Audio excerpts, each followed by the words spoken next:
Alright guys, these are the 7 things that help me get high quality sleep.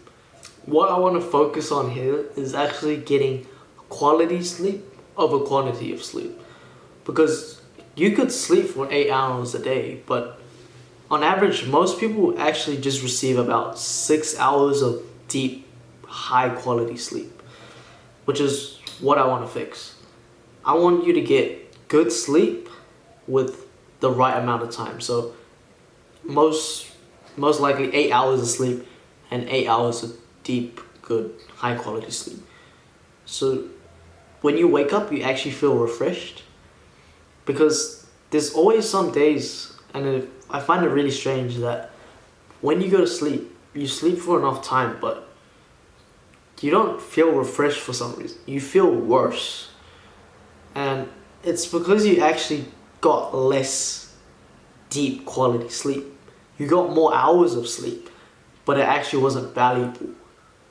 And I noticed that once I implemented these 7 steps, I was actually able to get high quality sleep, wake up on time, and actually not feel tired at all.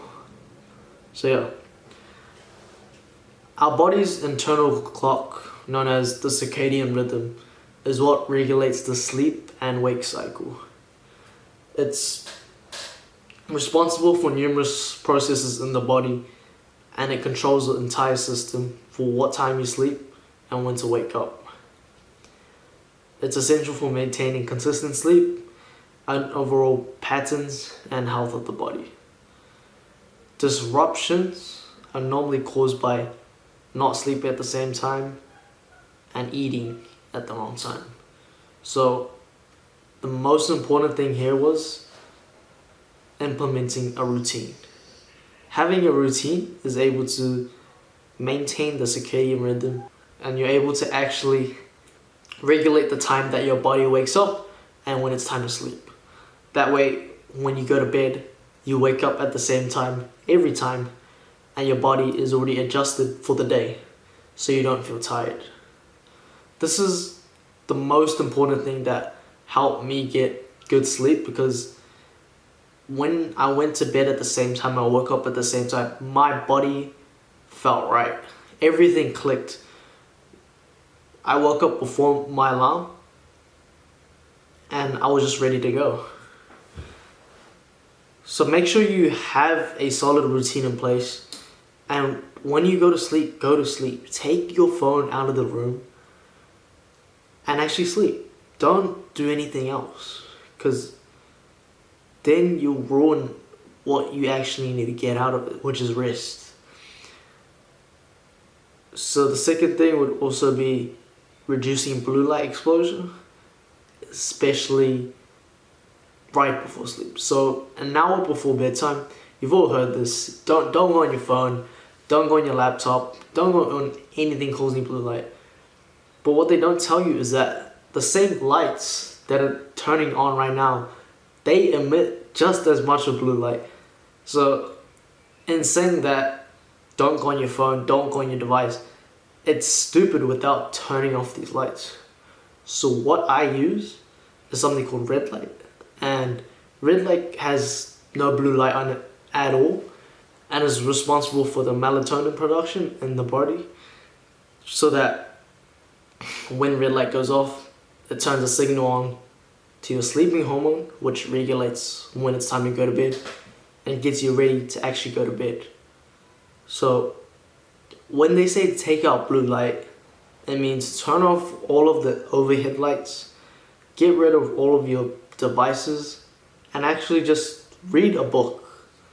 That's probably the most best thing I do, and that really just helps you get ready for bed.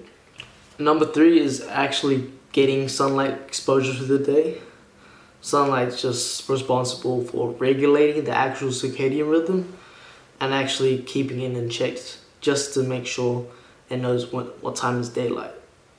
So getting outside, getting some sunlight, it's good for the body, good for testosterone, and overall just good for mental health. Number 4 would be avoiding eating at nighttime. this is one thing that I struggle with the most, honestly, because I honestly just used to just start having cravings, especially around 9 to 10, and I would just eat. And the next day when I woke up, I would just feel like hungover. And I didn't realize this until about a year ago, and then I noticed that my performance during when I woke up, it was off. Like, I didn't want to wake up. I just felt slow.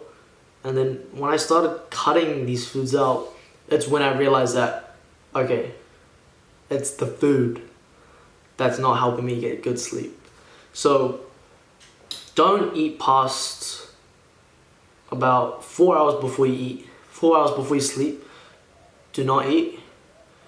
And yeah, because when your body is actually sleeping, it can't be digesting food at the same time.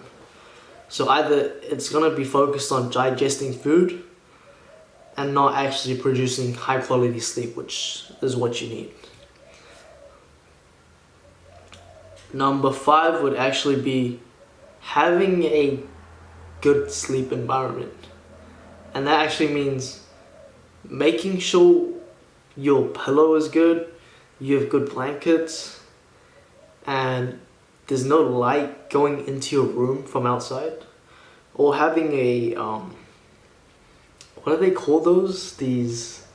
Those masks. Having a sleep mask actually helps just to make a zone to get you ready for bed.